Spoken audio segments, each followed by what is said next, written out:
બનાસકાંઠા જિલ્લાના Deodar police station વિસ્તારમાં પ્રોહિબિશનના વિવિધ ગુનાઓમાં પકડાયેલા વિદેશી દારૂના જથ્થાનો આજે જાહેર નાશ કરવામાં આવ્યો હતો।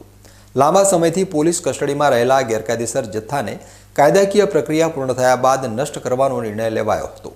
લુદ્રા ગામની સીમમાં પોલીસ અને વહીવટી તંત્રના ઉચ્ચ અધિકારીઓની સીધી દેખરેખ હેઠળ આ સમગ્ર કામગીરી પાર પાડવામાં આવી હતી, જેમાં હજારોની સંખ્યામાં દારૂની બોટલો પર બુલડોઝર ફેરવી દેવામાં આવ્યું હતું।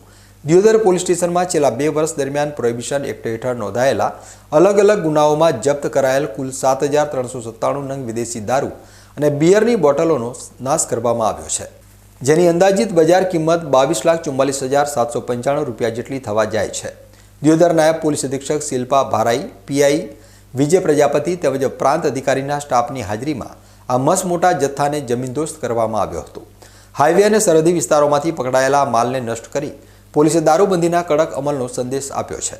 રોજ દિયોદર પોલીસ સ્ટેશન ખાતે નોંધાયેલા અલગ અલગ કુલ 22 ગુનાઓનો પ્રોહિબિશનનો મુદ્દામાલ કે જેનો નાશ કરવા માટે લુદ્રા ગામની સીમની જગ્યા પસંદ કરવામાં આવેલ હતી અને ત્યાં આગળ એસડીએમ સાહેબ શ્રી તથા તેમનો સ્ટાફ અને નશાબંધી ખાતાના અધિકારી સાહેબ શ્રી તથા ડીવાયએસપી અને પીઆઈ સાહેબ આ બધાની હાજરીમાં અન્ય સ્ટાફ સાથે હેન્ડ રોલર અને જેસીબીની મદદ વડે કાયદેસરની કાર્યવાહી કરી અને બધો મુદ્દામાલ ગોઠવી અને તેનો આજે નાશ કરવામાં આવેલ છે, જે પૈકી કુલ 7397 બોટલ મુદ્દામાલનો હતો અને તેનો નાશ કરેલ છે અને કુલ 22,44,795નો આ મુદ્દામાલ હતો।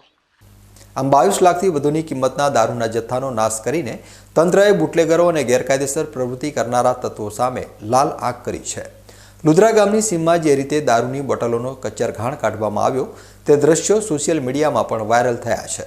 પોલીસની આ કામગીરીના પગલે સ્થાનિક લોકોમાં પણ એવી છાપ પડી છે કે નશાના કારોબાર સામે તંત્ર કોઈ પણ પ્રકારની નરમ નીતિ અપનાવવા તૈયાર નથી।